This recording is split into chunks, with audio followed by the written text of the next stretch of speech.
Hello everyone, welcome back to our channel Crisp Commerce. आज के इस वीडियो में हम पढ़ेंगे some basic terms of accounting. ये आप सबके लिए सबसे इम्पोर्टेंट वीडियोस में से एक होने वाली है, इसलिए इस वीडियो को बिना स्किप करे एंड तक देखिए। So let's start the video. So students, I am here with some of the basic terms of accounting. I have tried to cover all the basic terms, लेकिन अगर कोई छूट जाती है तो I am really sorry for that. Starting with the first one, business transaction. It is an agreement between two parties. देखो, इस video में मैंने जो भी बेसिक टर्म्स कवर अप करी हैं वो मैंने बहुत ही सिंपल लैंग्वेज में लिखी हैं। As you all are the beginners, तो आपको इजीली समझ में आ जाएगा। ठीक है, तो बिजनेस ट्रांजैक्शन की डेफिनेशन क्या है? It is an agreement between two parties. Business transaction क्या होता है? दो लोगों के बीच का एक एग्रीमेंट। ठीक है। Next is accountant, a particular head which records detailed information of a transaction so that it can be summarised easily. Accountant कौन होता है? अकाउंटेंट वो इंसान होता है जो हमारे रिकॉर्ड्स मेंटेन करता है, जो हमारी बुक्स ऑफ अकाउंट्स मेंटेन करता है। ठीक है। Next, capital, an amount invested in business to start a new business or run an old one। ठीक है। कैपिटल क्या होती है? कैपिटल वो अमाउंट होती है जो बिजनेसमैन अपने बिजनेस में लगाता है। ठीक है। कोई भी इंसान जब नया बिजनेस स्टार्ट करता है तो वो अपने बिजनेस में पैसा लगाता है। ठीक है। और दूसरा पॉइंट क्या है? Run an old business. जैसी किसी भी बिजनेसमैन के बिजनेस में कुछ चीज़ खराब हो जाती है, ठीक है, फर्नीचर खराब हो जाता है या फिर कुछ मशीनरी खराब हो जाती है, तो उसको रिन्यू कराना या रिपेयर कराना, ठीक है, उसको चेंज करने के लिए उसे पैसा चाहिए होता है। तो जो भी पैसा वो लगाता है, जो भी पैसा उसके द्वारा इन्वेस्ट किया जाता है, वो हमारी क्या होती है? कैपिटल। नेक्स्ट है हमारा assets, those things which can be converted into cash easily. They helps business in improving the future economic growth। तो एसेट्स क्या होती हैं? एसेट्स बिजनेस में वो चीजें होती हैं जो हम इजीली कैश में कन्वर्ट कर सकते हैं। ठीक है। जैसे एग्जांपल देखो, furniture, land and building, machinery etcetera. तो ये सब क्या है? हमारी एसेट्स हैं। एसेट्स भी अब दो टाइप्स की होती हैं, fixed assets and current assets. Fixed assets में लिखा है those assets which can be converted into cash after 1 year और मोर। फिक्स्ड एसेट्स वो एसेट्स होती हैं जिनको हम एक साल के बाद, एक साल में या फिर एक साल के बाद कैश में कन्वर्ट कर लेते हैं, वो हमारी क्या होती हैं? Fixed assets. For example furniture. ठीक है। फर्नीचर मेरा बिजनेस में एक साल तक, ऐसा फर्नीचर तो मैं लेके ही आऊंगी ना जो एक साल तक चले। अब ये थोड़ी कि हाँ हर महीने मुझे अपना फर्नीचर चेंज करना होगा, तो वो हमारी फिक्स्ड एसेट्स के अंदर आ जाती हैं। Current assets, those assets which we take for resale purpose, it helps us in daily income. Current assets वो एसेट्स होती हैं जिनको हम अपने बिजनेस में मतलब कि बेचने के लिए लेके आते हैं, रीसेल के पर्पस से लेके आते हैं। खरीदेंगे और फिर उसको मॉडिफाई करके उसको बेच देंगे। ठीक है। रॉ मटेरियल खरीदेंगे, उससे अपना प्रोडक्ट बनाएंगे और फिर उसको बेच देंगे। तो जो रॉ मटेरियल है वो मेरा किसके अंदर आएगा? करंट एसेट्स के अंदर। Next, moving on to liabilities. Liabilities क्या होती है? The responsibility of business towards owner और आउटसाइडर्स। लाइबिलिटीज वो होती हैं, वो चीजें जो बिजनेस की रिस्पॉन्सिबिलिटी होती है ओनर्स की तरफ या फिर आउटसाइडर्स की तरफ। तो जैसे कि ओनर बिजनेस में पैसा लगा रहा है, ठीक है, तो बिजनेस की ये रिस्पॉन्सिबिलिटी बनती है कि वो उसको पैसा वापस करे। अब जैसे कि हम बैंक में पैसा जमा करते हैं तो बैंक हमें इंटरेस्ट के साथ पैसा देता है, उसी तरह बिजनेस भी अपने ओनर को, ज्यादा कोशिश ये रहती है कि बिजनेस अपने ओनर को उसका पैसा दे, वो भी प्रॉफिट के साथ। तो अगर किसी केस में ऐसा भी हो जाता है कि प्रॉफिट नहीं होता है, लॉस हो जाता है, तो वो वहां पे उसकी बिजनेस की रिस्पॉन्सिबिलिटी फुलफिल नहीं होती है। अब देखो लाइबिलिटीज कितने टाइप्स की हैं, internal liability and external liability. Internal liability earning from business and using on it. जो बिजनेस का ओनर है वो बिजनेस से कमा रहा है और बिजनेस पे ही पैसा लगा दे रहा है, क्योंकि उसे अपना बिजनेस ग्रो भी तो करना है। अब ये थोड़ी कि वो जितना भी कमा रहा है पूरा का पूरा अपने पास रख लेगा। जितना वो कमाएगा उसका कुछ हिस्सा वो बिजनेस में इन्वेस्ट करेगा दोबारा से, ठीक है। नेक्स्ट है हमारा एक्सटर्नल लाइबिलिटी। एक्सटर्नल लाइबिलिटी क्या होता है, borrowings from market and using on business. जो पैसा हम बाहर से लेके बिजनेस में लगाते हैं वो क्या होती है, हमारी external liabilities. Next long term liability. Those liabilities which can not be paid within an year are known as long term liabilities. जो लाइबिलिटी एक साल के अंदर अंदर नहीं दी जाती हैं वो क्या हो जाती है, हमारी long term liabilities. Short term liabilities और करेंट लाइबिलिटीज उसका अपोजिट होता है। जो लाइबिलिटीज एक साल के अंदर अंदर पे कर दी जाती हैं वो हमारी शॉर्ट टर्म लाइबिलिटी हो जाती है और हम उन्हें करेंट लाइबिलिटीज भी बोलते हैं। Next expenses. Expenses which are done for income motive and also helps us in earning profit. Expenses क्या होता है, हमारे खर्चे जो हम खर्च करते हैं बिजनेस पे। अब जैसे कि रॉ मटेरियल आ रहा है बिजनेस में, तो वो रॉ मटेरियल कोई लेबर चाहिए होगा मुझे, ठीक है, ट्रांसपोर्ट का खर्चा, ये पैसा मैं लगा रही हूँ, ये मेरे खर्चे हैं, लेकिन मैं इन खर्चों को कर क्यों रही हूँ, फॉर अर्निंग प्रॉफिट, जिसका मेरा मोटिव ही यही है कि मैं इससे पैसा कमाऊं और इससे मुझे प्रॉफिट हो।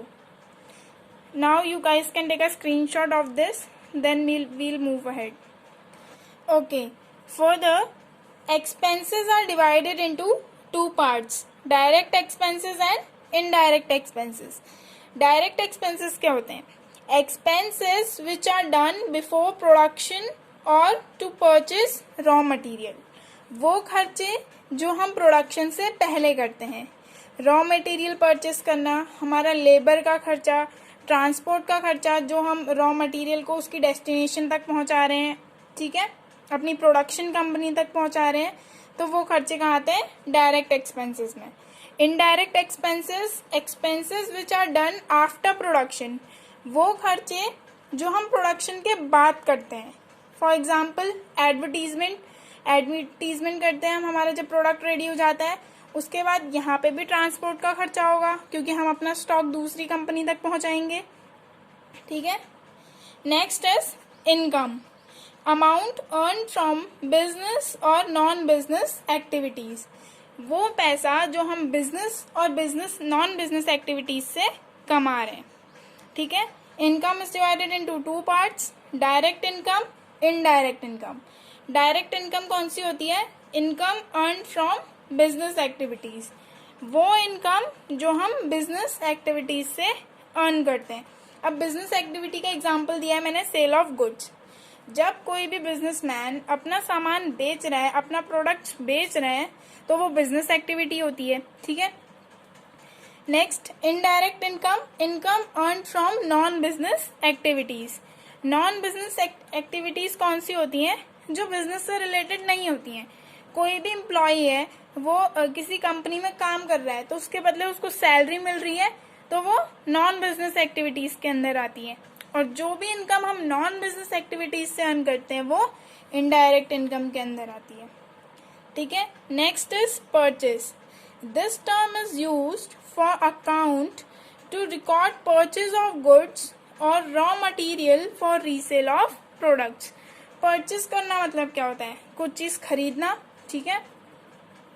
हम क्या चीजें खरीदते हैं, जैसे एक बिजनेसमैन है वो रॉ मटेरियल खरीदता है, ठीक है, फर्नीचर, मशीनरी, वो सब चीजें खरीदता है, तो वो उसके लिए परचेज हो गया।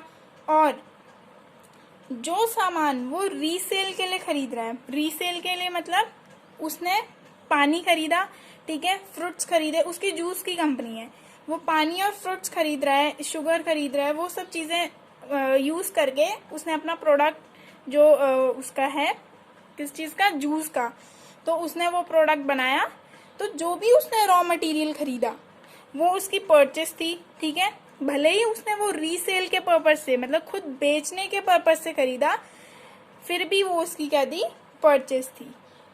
नेक्स्ट इज परचेस रिटर्न और return outwards. When goods are returned to suppliers, it mostly includes the credit purchase. Purchase return क्या होता है, ठीक है। Purchase return को हम return outwards भी बोलते हैं। ये टर्म बहुत ज़्यादा यूज होती है, तो कीप इट इन माइंड कि purchase return को return outwards बोलते हैं। तो जो सामान हम अपने सप्लायर को वापस करते हैं वो परचेज रिटर्न हो जाती है, ठीक है। ये तभी होती है जब क्रेडिट परचेज होती है, मतलब कि जब हम कोई सामान उधार में खरीद के लेके आते हैं तब परचेज रिटर्न हो सकती है, तब हम अपने सप्लायर को अपना सामान वापस कर सकते हैं, वो सामान जो खराब निकला या फिर हमें पसंद नहीं आया। Next is sales, an amount earned by selling of goods, it may be cash or credit. Sale मतलब क्या होता है, कुछ सामान को बेचना। अब सेल किस में भी हो सकती है, कैश में भी हो सकती है, क्रेडिट में भी हो सकती है, मतलब कि हम सेल को कैश में भी कर सकते हैं, क्रेडिट उधार में भी कर सकते हैं, ठीक है। क्योंकि सेल्स जो होती है वो नगद और उधार दोनों में चलती है। अगर मैं किसी को सामान बेच रही हूँ और वो बोल रहा है कि मैं आपको कुछ टाइम बाद पैसे दूंगा, तो मैंने अपने उसमें रिकॉर्ड कर लिया कि उसने क्रेडिट में सामान खरीदा है, तो यहाँ पे मेरी सेल तो हो गई, भले ही वो क्रेडिट में, भले ही वो उधार में हुई, लेकिन वो सेल्स के अंदर आ जाती है। अब उसका उल्टा होता है सेल्स रिटर्न और रिटर्न इनवर्ड्स। अब यहाँ पे दूसरी टर्म, सेल्स रिटर्न को रिटर्न इनवर्ड्स भी बोलते हैं। When goods are returned by customers, it mostly includes credit sales. जब कोई भी सामान कस्टमर अपने सप्लायर या फिर अपने मैन्युफैक्चरर को वापस कर देता है तो वो किसके अंदर आ जाता है, सेल्स रिटर्न के अंदर। किसी भी कस्टमर के द्वारा अपना सामान वापस करना वो सेल्स रिटर्न के अंदर आ जाता है। और इसमें क्रेडिट सेल्स, मतलब कि ज़्यादातर ऐसा होता है कि जो भी क्रेडिट सेल होती है, जो भी हम उधार में सामान खरीदते हैं या बेचते हैं, वो इसमें वापस किया जाता है। क्योंकि जो कैश में होती है चीज़ें वो तो हम नॉर्मली उसी वक्त पेमेंट कर देते हैं, तो वो वापस नहीं लेते हैं। बहुत रेयर जगह में ऐसा होता है जहाँ पे कैश में भी खरीदी हुई चीज़ सेल्स रिटर्न में या फिर वापस की जाती है। Next is discount. You all must be very familiar with this word. It means reduction in value of goods and services. जब भी हम किसी भी सामान में बोलते हैं कि इसकी अमाउंट थोड़ी कम कर दो, हम नॉर्मली मार्केट में जाके बोलते हैं कि क्या बोलते हैं, नहीं भैया ये ज़्यादा का हो रहा है, तो दैट मीन्स कि हम उसके लिए उससे डिस्काउंट के लिए मांग रहे हैं, ठीक है। जो भी रिडक्शन वो करेगा, जो भी वो अमाउंट डिक्रीज करेगा, वो हमारी क्या होती है, डिस्काउंट होती है। नेक्स्ट डिस्काउंट, कैश डिस्काउंट और ट्रेड डिस्काउंट के अंदर आता है, ठीक है। Two types. कैश डिस्काउंट क्या होता है, it is given at the time of payment. Cash discount तब होती है जब हम पेमेंट कर रहे होते हैं, जब हम उसी वक्त नगद सामान खरीदते हैं और नगद पेमेंट करते हैं, तब हमें क्या मिलता है, कैश डिस्काउंट मिलता है। ट्रेड डिस्काउंट, ट्रेड डिस्काउंट हमें तब मिलता है जब हम क्रेडिट सेल या परचेस कर रहे होते हैं, मतलब कि उधार का सामान खरीद रहे हैं या फिर बेच रहे होते हैं, ठीक है, तब हमें क्या मिलता है, ट्रेड डिस्काउंट मिलता है। It is shown in the books of accounts. जो कैश डिस्काउंट है वो हम बुक्स ऑफ अकाउंट्स में दिखाते हैं, और जो ट्रेड डिस्काउंट है वो हम बुक्स ऑफ अकाउंट्स में नहीं दिखाते हैं।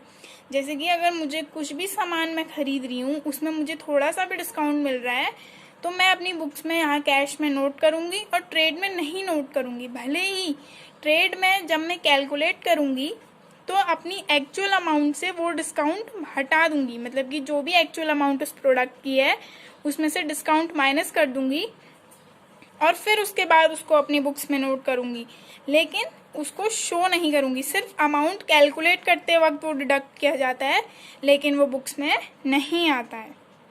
नेक्स्ट है हमारा profit, when income is more than expenses. Simple, जब भी हमारे खर्चे कम होते हैं इनकम से, जब भी मैं कुछ खर्च कर रही हूँ और मुझे उससे ज़्यादा इनकम अर्न हो रही है, दैट मीन्स कि मुझे प्रॉफिट हो रहा है. Now take a screenshot of this. Here we have profit and types of profit. ठीक है, टाइप्स ऑफ प्रॉफिट में आता है, दो टाइप्स के होते हैं, gross profit and net profit. Gross profit क्या होता है? Direct income minus direct expenses. जब हम अपनी इनकम में से, जो हमारी डायरेक्ट इनकम होती है, उससे हम अपने डायरेक्ट एक्सपेंसेस यानी कि खर्चे सब्ट्रैक्ट कर देते हैं, जो हमारी अमाउंट होती है वो हमारा क्या होता है? Gross profit. नेट प्रॉफिट क्या होता है? When indirect income minus indirect expenses. जब हम अपने इनडायरेक्ट इनकम को इनडायरेक्ट एक्सपेंसेस से सब्ट्रैक्ट कर देते हैं. और इनडायरेक्ट इनकम एक्सपेंसेस ये मैंने पीछे ही पढ़ा रखा है आपको. ठीक है. Loss when expenses is more than income. हमें नुकसान कब होगा? जब हमारे खर्चे ज़्यादा होंगे हमारी इनकम से, तो हमें क्या होगा? नुकसान होगा of course. Now these are also of two types, gross loss and net loss. Gross loss कब होता है? जब हम डायरेक्ट एक्सपेंसेस को डायरेक्ट इनकम से माइनस करते हैं, तो जो हमारी अमाउंट आती है वो हमारी क्या होती है? Gross loss. नेट लॉस जब हम इनडायरेक्ट एक्सपेंसेस से अपनी इनडायरेक्ट इनकम को माइनस करते हैं, तो जो अमाउंट आती है वो हमारी क्या होती है? Net loss. Next, depreciation. Depreciation क्या होता है? Decrease in the value of fixed assets as per usages और ओवर यूजेज. डेप्रिसिएशन मतलब होता है जब किसी भी हमारी जो फिक्स्ड एसेट्स होती हैं उसमें कोई भी डिक्रीज आता है उसकी वैल्यू में. ठीक है. फॉर एग्जांपल ले लो, एक मशीनरी है. ठीक है. मशीनरी बिजनेस में कई सालों से चलते आ रही है, वो अच्छा प्रोडक्ट प्रोड्यूस कर रही है, सब कुछ हो रहा है, लेकिन एक टाइम बाद उसकी जो वैल्यू है वो गिरते जाएगी. ठीक है. जिस अमाउंट में आप उसको खरीद के लाए हो उस अमाउंट में आप उसको नहीं बेच सकते. ऐसा तब भी होता है जब हम उस प्रोडक्ट को यूज ना करें. अगर मैं किसी फोन को लेके आ रही हूँ, ठीक है, फोन खरीद रही हूँ, उसके बाद मैं उसको 1 साल बाद बेचूंगी, लेकिन मैंने उसको बिल्कुल यूज नहीं करा है, लेकिन फिर भी मैं उसको उसी अमाउंट में नहीं बेच सकती जिस अमाउंट में मैंने खरीदा था, क्योंकि वो प्रोडक्ट क्या हो जाता है? सेकेंड हैंड हो जाता है, वो उस अमाउंट में नहीं बिकता. तो फर्नीचर, मशीनरी ये एक एग्जांपल है डेप्रिसिएशन के, जिनकी वैल्यू टाइम के बाद गिरते जाती है. एप्रिसिएशन डेप्रिसिएशन का उल्टा होता है. Appreciation means increase in the value of fixed assets as per increase in demand and inflation. Appreciation मतलब क्या होता है? किसी भी चीज की वैल्यू में उसकी वैल्यू बढ़ जाना. जैसे कि land and building, jewellery etcetera. Land and building कैसी चीजें, इनकी वैल्यू कभी घटती नहीं है, हमेशा इनकी वैल्यू क्या होती है? इंक्रीज होती है. ज्वेलरी, इन सब की वैल्यू क्या होती है? एक टाइम के बाद इंक्रीज होते रहती है. तो वो कहाँ पे आता है? एप्रिसिएशन. जिन प्रोडक्ट्स की, जिन गुड्स की या फिर जिस चीज की वैल्यू बढ़ती है वो किस में आते हैं? एप्रिसिएशन में. और जिस चीज की वैल्यू घटती है टाइम के साथ वो आते हैं हमारे डेप्रिसिएशन में. नेक्स्ट है हमारा bad debts. It is a loss of business debts which can be paid and are not being paid. These can also be recovered in future. Bad debts क्या होते हैं? Bad debts बिजनेस के लिए नुकसान होता है. कैसे? Debts which can be paid and are not being paid. मतलब कि वो पैसा जो हमें मिलना था लेकिन हमें नहीं मिल रहा है. फॉर एग्जाम्पल, अगर किसी भी बिजनेसमैन ने मेरे वहाँ से रॉ मटेरियल खरीदा है और एक टाइम के बाद जब उसका टाइम पूरा हो जा रहा है, जितना टाइम मैंने उसको पेमेंट के लिए दिया था उस टाइम के अंदर अंदर या फिर उसके बाद वो पेमेंट नहीं कर पा रहा है, तो वो हमारे बैड डेट्स हो जाते हैं. वो किसी भी रीज़न की वजह से बैड डेट्स कहलाते हैं. भले ही वो ओनर जो है वो मर गया या फिर उसके फैक्ट्री में आग लग गई, दैट इज हिज प्रॉब्लम, लेकिन एक टाइम के बाद अगर वो मुझे पैसा नहीं दे पा रहा है तो वो क्या हो गया? बैड डेट्स हो गया. These can also be recovered in future. ये फ्यूचर में रिकवर हो सकते हैं. कैसे रिकवर हो सकते हैं? जो भी बिजनेसमैन है उसने मुझसे जो भी पैसा लिया था वो या फिर सामान खरीदा था वो अपनी सेविंग से लोगों का पैसा चुका रहा हो, या फिर किसी भी तरीके से वो अपना पैसा चुका रहा हो, अपनी लैंड एंड बिल्डिंग बेच के, या फिर जो उसके प्रॉफिट्स थे, जो उसके शेयर्स थे, जो उसने उससे पैसा कमाया था, उससे वो लोगों का पैसा चुका रहा हो और उसी से वो मेरा पैसा भी चुकाता है, तो तब मेरे बैड डेट्स क्या हो जाते हैं? रिकवर हो जाते हैं। Next, drawings, withdrawal of cash और गुड्स फॉर पर्सनल यूज। जब भी ओनर अपने पर्सनल यूज के लिए बिजनेस से कुछ भी गुड्स या फिर कुछ भी सामान या फिर कुछ भी कैश लेकर आता है अपने पर्सनल यूज के लिए, तो वो क्या हो जाएगा? ड्राइंग्स हो जाएंगी। फॉर एग्जाम्पल, एक बिजनेसमैन है, उसने अपने ऑफिस से का जो अपना लैपटॉप है वो अपने घर ले आया, ठीक है, और वो उसमें ऑफिस के काम नहीं कर रहा है, मतलब वो अपने पर्सनल यूज का काम कर रहा है, या फिर उसका बेटा या फिर कोई भी उसको यूज कर रहा है, ठीक है, उससे ऑफिस का काम नहीं हो रहा है और वो परमानेंटली वहाँ कहाँ ले आया? अपने घर पे ले आया। तो वो लैपटॉप उसने अपने पर्सनल यूज के लिए निकाल लिया, दैट मीन्स वो उसकी ड्राइंग्स हो गई, उससे वो बिजनेस का कोई भी काम नहीं कर रहा है। आज की वीडियो यहीं एंड करते हैं। आई होप आपको समझ आया होगा। वीडियो हेल्पफुल लगी तो लाइक करो, चैनल को सब्सक्राइब करो and don't forget to leave a comment in the comment section. And guys, you can also follow our page on Instagram and clear your queries there.